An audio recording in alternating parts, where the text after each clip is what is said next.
Continuous tense.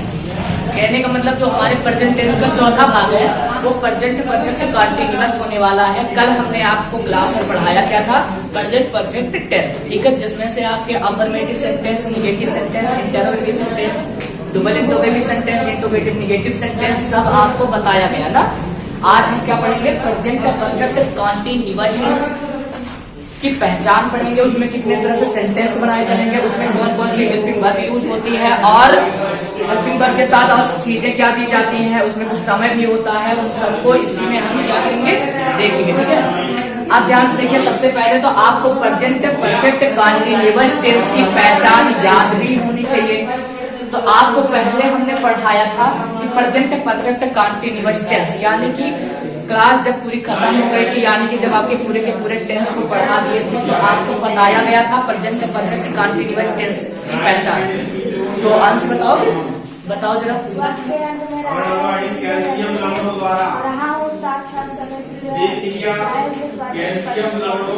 बिल्कुल सही बता रहे। अच्छा तुम बताओ।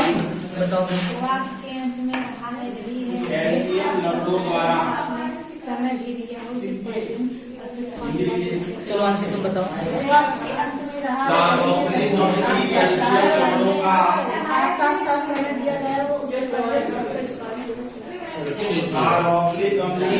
तुम बताओ कशिश, तो नहीं बताओगी, इस तरह से बताओगे कि मक्खियों की आवाज है, बस खत्म हो गया सब।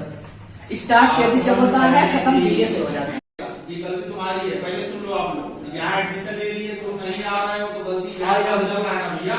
प्रेजेंट परफेक्ट कॉन्टिन्यूअस देना पड़ेगा, क्या आप बढ़िया नहीं आएंगे।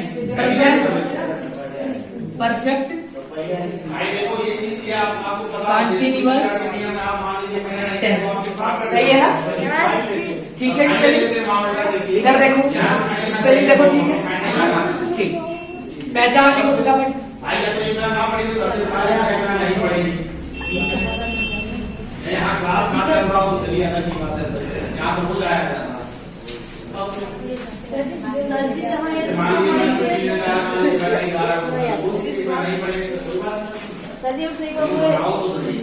और उसमें भी सब लोग से जमा करो, ठीक है ना।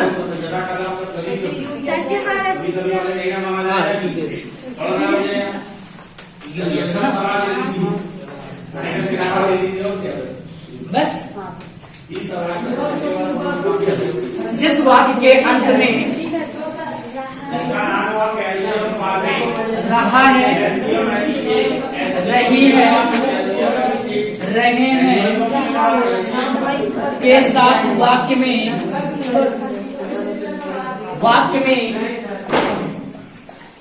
समय दिया हो उसे प्रेजेंट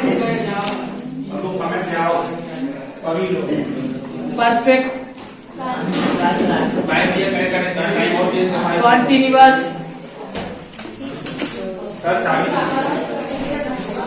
टेंस कहते हैं, ठीक है। यहाँ पे कुछ उदाहरण आप देख लीजिए ध्यान से, किस तरह से पहचान करेंगे। मोहित इस शहर में 1920 से रह रहा है। यहाँ देखिए इस वाक्य को किस तरह से पहचान करेंगे, ध्यान देखो। मोहित इस शहर में 1920 से रह रहा है। कहने का मतलब जो ये वाक्य लिखा गया है हिंदी का, ये प्रेजेंट परफेक्ट कॉन्टिन्यूअस का है, क्योंकि यहाँ पे वाक्य के अंत में आपको क्या मिल रहा है के साथ में वाक्य के बीच में आपको क्या मिल रहा है, यहाँ पे समय मिल रहा है।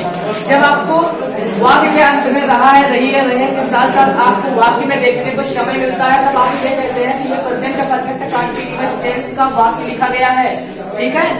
समझ में आई बात, ठीक। अब पहला जो सेंटेंस बनाएंगे वो क्या बनाते हैं, नेटिव सेंटेंस, जिसे हम हिंदी में क्या नाम देते हैं, सकारात्मक वाक्य। रूल क्या बनेगा, तरीका ट्रांसलेट करने का, इसमें कौन सी हेल्पिंग वर्ब आती है? हैज या हैव आती है। मेन वर्ब के फर्स्ट फॉर्म में आईएनजी, और समय के लिए आपको निश्चित समय या अनिश्चित समय है तो सिंस या फॉर का यूज होता है ना।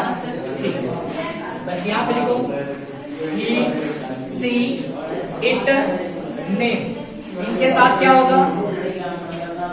Subject plus helping verb has been plus main verb की फर्स्ट फॉर्म में I N G plus object plus since या फॉर लिखेंगे, प्लस क्या लिखेंगे? Time. I, they, you, we, इनके साथ सब्जेक्ट हो जाएगा plus helping verb have been plus main verb की फर्स्ट फॉर्म में आईएनजी प्लस ऑब्जेक्ट और सिंस या फॉर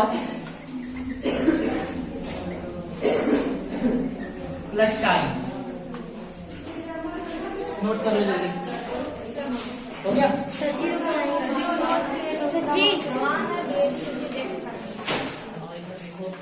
ट्रेस करें इधर से। एक फटाफट सेंटेंस बनाओ, ठीक? रूल नहीं मिटा रहे हैं, इसी में से देख करके आपको बताना, ठीक है? लिखते हैं। पहला जो वाक्य लिखा गया था वो क्या था? मोहित इस शहर में क्या था? 1920 से रह रहा था। रह रहा है ना? चलो लिखो पहला वाक्य। मोहित इस शहर में 1920 से रह रहा है। ठीक है, सबसे पहले अंग्रेजी में ट्रांसलेट करने के लिए हमको क्या पहचान होनी चाहिए? इस वाक्य में से सब्जेक्ट की पहचान कर पाए। ठीक है, पहला काम क्या करेंगे? सब्जेक्ट की पहचान, दूसरा काम मेन वर्ब की पहचान, तीसरा काम ऑब्जेक्ट का होगा। तो सब्जेक्ट क्या होता है? जो पूरे वाक्य में काम कर रहा है। तो पूरे वाक्य में काम कौन कर रहा है? मोहित कर रहा है। तो यहाँ सब्जेक्ट क्या होगा? मोहित एक लड़के का क्या है? नाम है। मोहित हो गया। हेल्पिंग वर्ब क्या लगाएंगे? हैज बीन लगाएंगे। क्या लगाएंगे मोहित के साथ? Has been. मेन वर्ब की फर्स्ट फॉर्म में आईएनजी जोड़ना। मेन वर्ब को पहचान करने के लिए वाक्य के अंत में जाएंगे, जिससे कि हम टेंस की पहचान करते हैं। रहा है, रही है कि एक कदम पीछे की ओर चलेंगे तो हमको रहना से ये पता चलता है कि रहना। रहना की अंग्रेजी क्या होती है? लीव होती है। लीव में क्या जोड़ेंगे? आईएनजी, लिविंग हो जाएगा। अब आपको बताया जा रहा है कि ऑब्जेक्ट है। ऑब्जेक्ट आप कहाँ रह रहे हो? आप इस शहर में। इस शहर में ये 3 तरह के ऑब्जेक्ट हैं। जब भी आपके वाक्य में शब्द के साथ साथ इस शब्द आ जाए तो आपको ना में और इसकी दोनों की अंग्रेजी मीनिंग क्या लिखनी है? इन दिस लिखनी है। क्या लिखनी है? In this. अगर आपके वाक्य में इस शब्द नहीं आया होता, केवल में शब्द आया होता, तो में की अंग्रेजी क्या होती है? इन दा होती है। लेकिन जब ये जो है इस आ गया ना, तो ये दा को हटा करके दिस में बदल गया।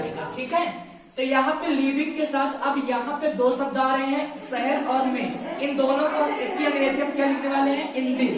क्या लिखेंगे? In this. और शहर की अंग्रेजी क्या लिखेंगे? सिटी। ये THIS है, ये मत समझिएगा THIR है। ठीक है, इन दिस सिटी। अब आपको बताया गया है कि 1920, क्या ये निश्चित समय है या नहीं है?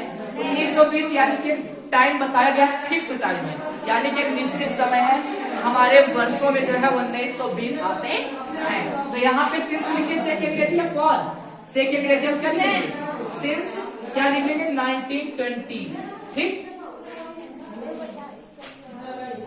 वे सुबह से अखबार पढ़ रहे हैं। इधर देखिए, यहाँ पर सब्जेक्ट क्या होगा? वे। वे की अंग्रेजी क्या लिखेंगे? दे। दे के साथ हेल्पिंग वर्ब क्या लगेगा? हैव, क्योंकि दे यहाँ आ रहा है इस वाले रूल में। और सब्जेक्ट के साथ हेल्पिंग वर्ब क्या लगेगा? Have been. मेन वर्ब की फर्स्ट फॉर्म पढ़ रहे। पढ़ना की अंग्रेजी क्या होती है? रीड में क्या जोड़ेंगे? रीडिंग। ऑब्जेक्ट क्या है? अखबार को क्या लिखते हैं? Reading newspaper. सुबह से, यह समय क्या है? निश्चित है, यानी कि सिंस क्या हो जाएगा? मॉर्निंग। अच्छा ये बताइए, डेली सुबह होता है या नहीं होता है? होता है। ठीक, कल भी होगा कि नहीं होगा? अगले दिन भी होगा, यानी सुबह जाहिर सी बात है कि डेली होनी है।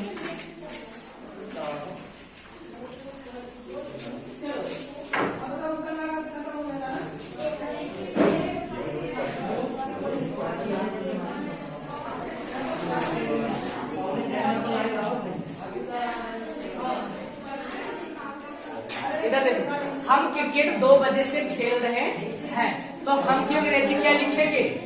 बी के साथ हेल्पिंग वर्ब क्या लगेगा? Have been. मेन वर्ब की फर्स्ट फॉर्म में आईएनजी, खेलना की अंग्रेजी क्या होती है? प्ले। प्ले में क्या जोड़ देंगे? आईएनजी। ऑब्जेक्ट क्या होगा? क्रिकेट। कब से खेल रहे हैं? 2 बजे से। हमारे घड़ी में क्या 2 बजता है कि नहीं बजता है? बजता है। 2 बजे बजता है, जबकि घंटा नहीं बजता है ना। उसमें जो 2 घंटे 3 घंटे आते हैं, ये घंटे नहीं बजते, हमको बजे दिखाई देता है। ठीक है, घड़ी में सुई बजे होते हैं। तो यहाँ क्या लिखेंगे? Since 2 o'clock। सिंस क्या लिख सकते हैं? 2 डिजिट वाला लिखोगे तो 2 ऐसे लिखोगे, ओ क्लॉक। ठीक, सर जी क्लॉक लिखना है।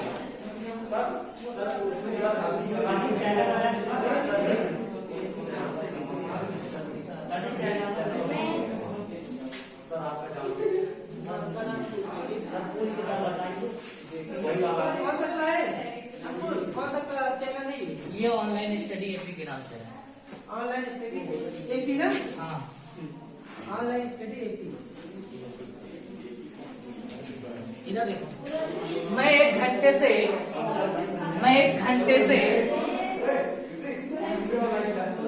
स्नान कर रहा हूँ, या लिखें मैं 1 घंटे से नदी में स्नान कर रहा हूँ। ठीक, इधर देखो, मैं की अंग्रेजी क्या हो जाएगी? I have been. स्नान कर रहा हूँ, बाथिंग नदी में, इन द रिवर।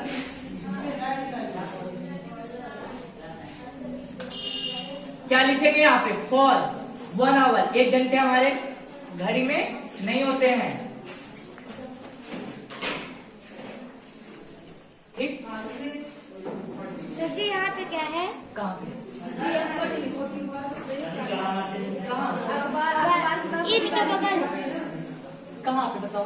सर जी इन के बगल क्या है? रिवर। ये हाँ रिवर है, RIVER रिवर है। सबको समझ में आया? बोलो यस सर। यस।